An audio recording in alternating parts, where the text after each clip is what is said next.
So good day guys, welcome to another episode of our video. Now today we are going to be talking about Gibbs Dunem equation, and this is actually Gibbs Dunem equation. So what are we trying to do with Gibbs Dunem equation this morning?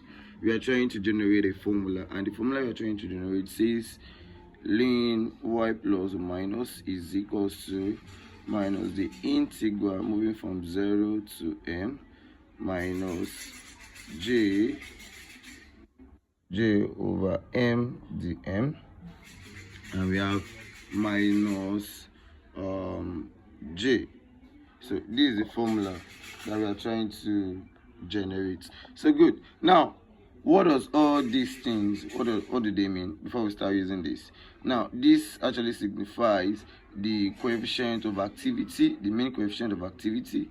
This our J is our osmotic coefficient, our M is our molality, and our J is still our osmotic coefficient. So this is what we are trying to get from this.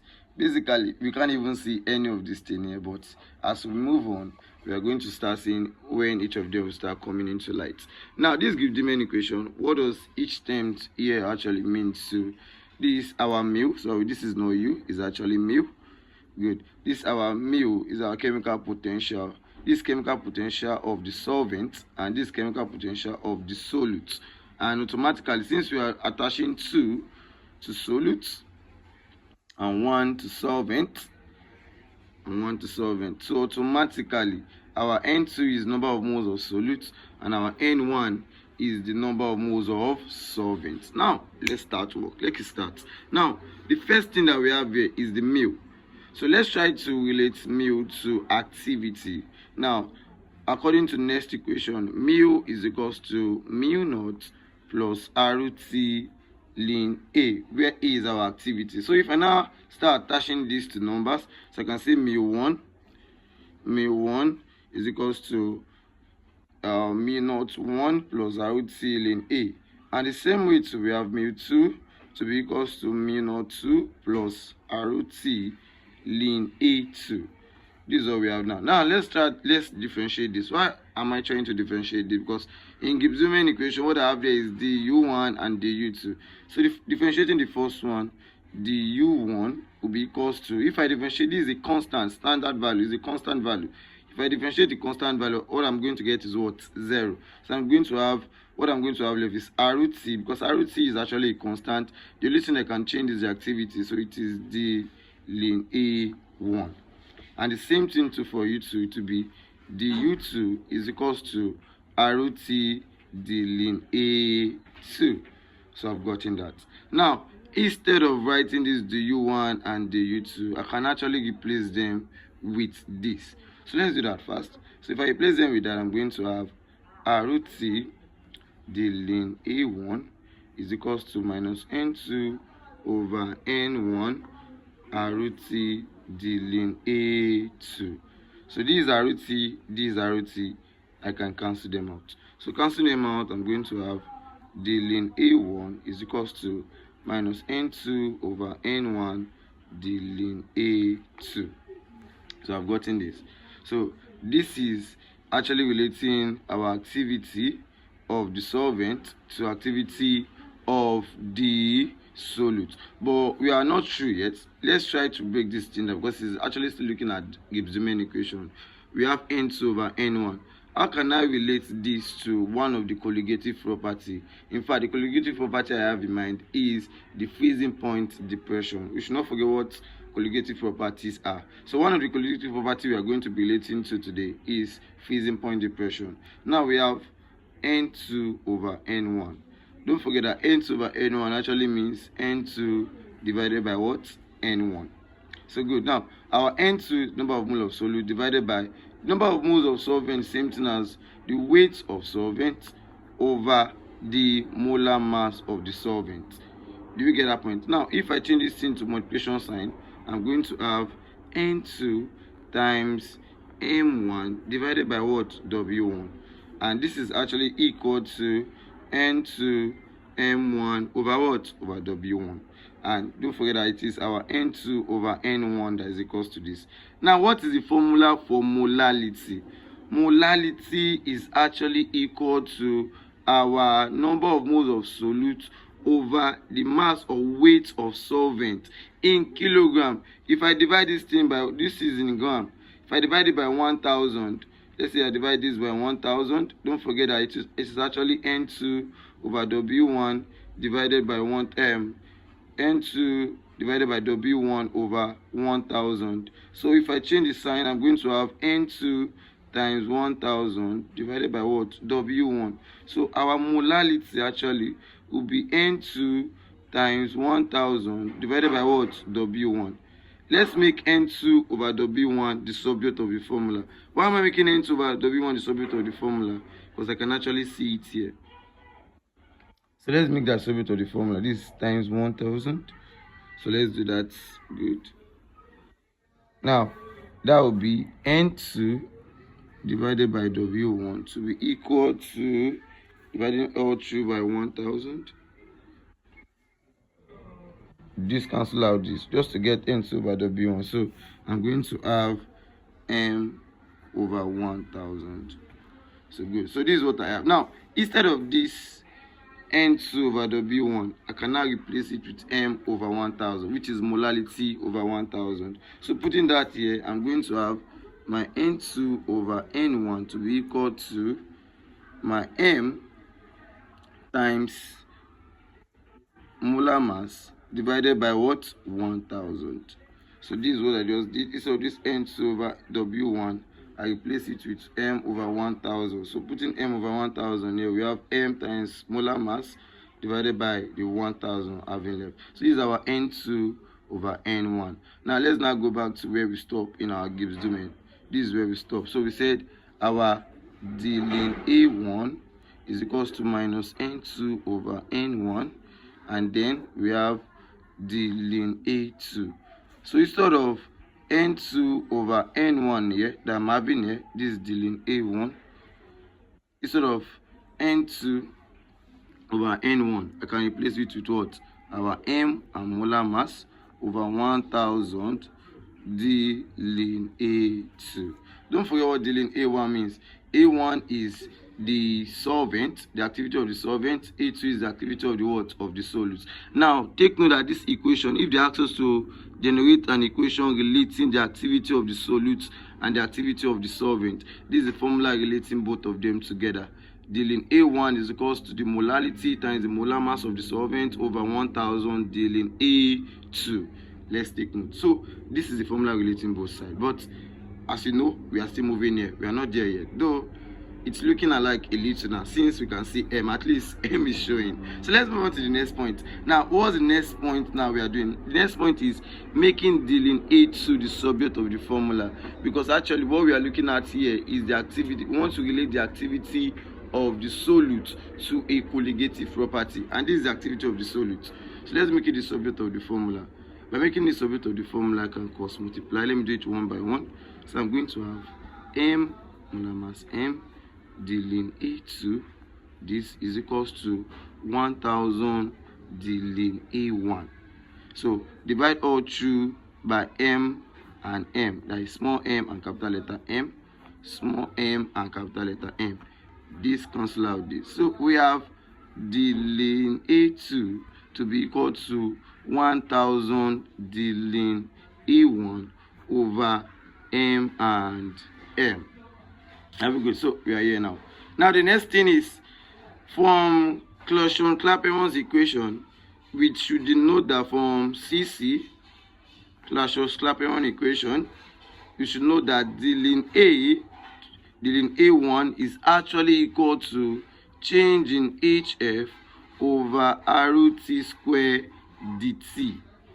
Very good. This is an equation from Clapeyron equation. So instead of this d ln A1 I have here, I can actually replace it with this, my man here. So let's put that there. So I'm going to have d ln A. Since I don't have A1 again, I can just say it's ordinary A is equals to 1000. Instead of this now, I'm having let me put it one by one so we don't mix it up. M times, no, we have d ln A. D ln A now is now changing HF over RT square dt. There's a minus sign we have missed out.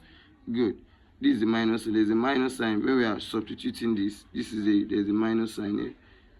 Good. So there should be a minus sign at the end of the day here. There should be a minus sign when we are dividing all through. Good. So this is the minus, so there's a minus sign here.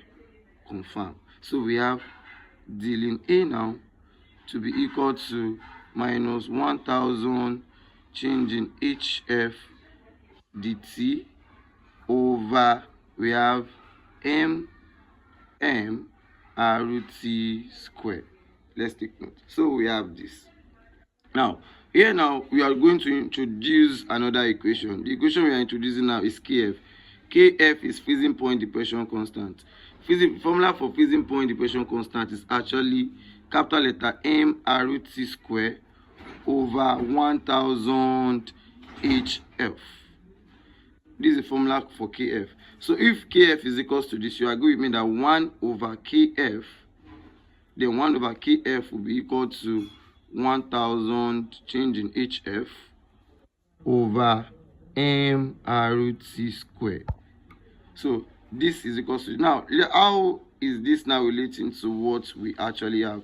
If you check out, this is 1000, this is hf, this is m, this is r, and this is t square. So I can actually relate them together. So let me relate this to 1 over kf. So don't forget that we have, let's put this side by side. Good. I have dealing A to be equal to minus 1000 change in hf dt over, we have over m r root t square.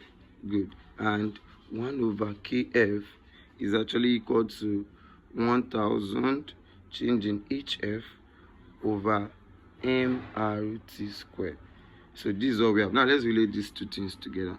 Relating them together, we have this, all this to be equals to 1 over kf. So if I'm writing my dealing, I can say, okay, dealing A now is equals to dealing A to be equal to minus everything up here, it remains only dt, minus dt over m times 1 over kf, since every other thing is equals to 1 over kf.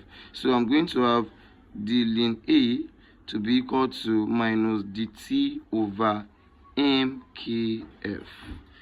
So we have this. Now this dt, don't forget that we are having our kf, which is freezing point depression constant. Now what is freezing point depression constant? What is freezing point depression actually? Let's say our change in theta, our normal theta, is freezing point depression. Freezing point depression is the freezing point of the normal solvent minus the freezing point of the solution. Freezing point of a particular solvent is constant. So if I start to differentiate this, I'm going to have the theta is equal to, if I differentiate the constant, is 0. So we have minus dt. Sorry. Now, so our d theta is equal to minus dt. So instead of d theta now, I can replace it with, instead of dt, I can replace it with what? D theta. So I to be dealing A is equals to d theta over mkf. Let's take note. So we have this. Good. Now if let's hold this. This is actually an expression for the activity of the solute. Now let's try to get another equation for dealing A, probably having one of these or any of these in it. So let's look at how we can actually get that. Don't forget the activity of a solute or of a solvent, activity of an electrolyte is actually equal to m times y. What is our y? Y is coefficient of activity. Now if we actually have mean here, everything we actually have mean, and if everything is raised to power v, so everything will be raised to power what of v. Let's take note. Now also remember that our a is actually equal to a plus or minus raised to power what v. So instead of this a plus or minus to power v, we can replace it with normal what a. So a will be equals to m plus or minus e to the power v times we have y plus or minus e to the power what v. Let's link both sides. So we have ln a is equals to v ln m plus or minus, because if I ln m plus or minus e to the power v, the v will come to the front, and whenever we're having plus times in front of 2 ln, do for is actually plus. So we have plus v ln y plus or what minus. So this is what we have. Now let's now try to differentiate this. So if I differentiate this, I'm going to have d ln a is equals to v d ln m plus or minus plus, and this is v d ln y plus or what minus. Do you understand? So let's take notes. Now this d ln m plus or minus, good. Before I actually say this, for electrolytes that are 1:1, electrolyte that are 1:1, a very good example is NaCl, because if we actually dissociate this, it is Na plus and Cl minus. So it's actually 1:1. For 1:1 electrolytes, our m plus or minus is actually equal to m. So instead of this m plus or minus that I'm having, I can actually reduce it as m for electrolytes that are 1:1. So we are going to have d ln a is equals to v d ln m plus v d ln y plus or what minus. So this is what I have here. Good. So while having this, now let's now take note that d ln m is actually equal to the m over m.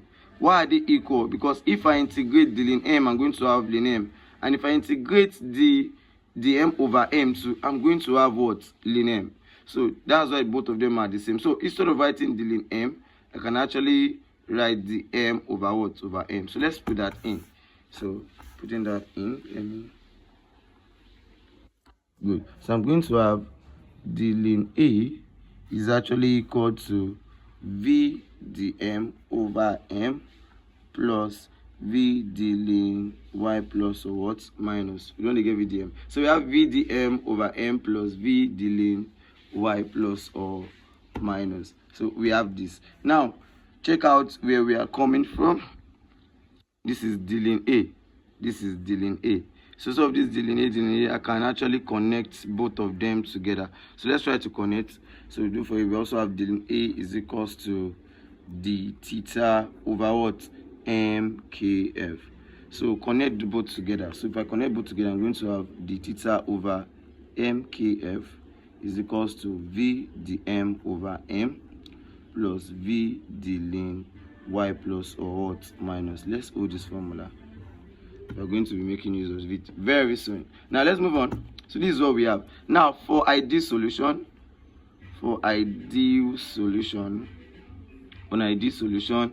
our m is equals to 1 and our y plus or minus 2 is equals to what? 1. So if m is equals to 1, then I'm going to have the theta over kf to be equal to, we have v dm plus ln 1 is what? 0, so it's plus 0. So I can actually say the theta over kf is equals to v dm.